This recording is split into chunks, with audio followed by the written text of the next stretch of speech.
યુગ ઋષિનો સંદેશ। અમૂલ્ય માનવ જીવન। માનવ જીવન બહુ કિંમતી છે। એકવાર તે મળ્યા પછી કોણ જાણે ક્યારે ફરીથી માનવ જન્મ મળશે।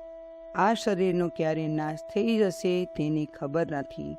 તેથી ડગલે ને પગલે સજગ રહેવાની જરૂર છે। થોડીક બેદરકારી રાખવાથી આપણે મુશ્કેલીમાં મુકાઈ શકીએ છીએ।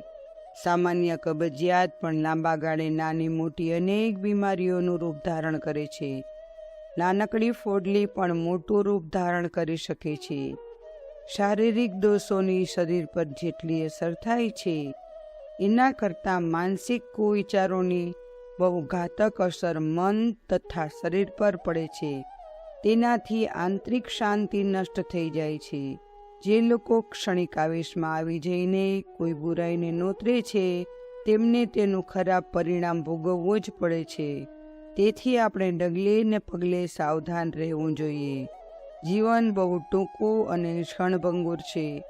આત્મવિકાસ કરવો એ જ તેનો સાચો ઉપયોગ છે। પોતે સદ્ગુણી બનવા કરતાં વધારે કલ્યાણકારી વસ્તુ બીજી કોઈ નથી। બુરાઈઓ આપણને કલ્યાણકારી માર્ગે જતા રોકે છે। તેથી ખૂબ સાવધાન રહો।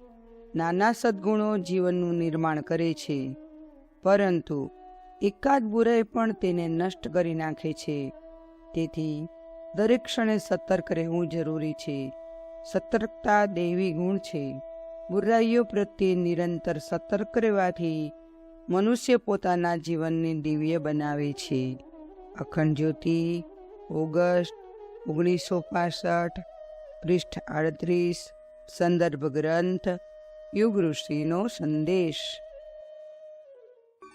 શાંતિકુંજ વિડિયો ગુજરાતી યુટ્યુબ ચેનલને સબસ્ક્રાઇબ કરો તથા બાકીના વિડિયોઝનો લાભ લેવા માટે બેલ આઇકન જરૂર દબાવો। ધન્યવાદ।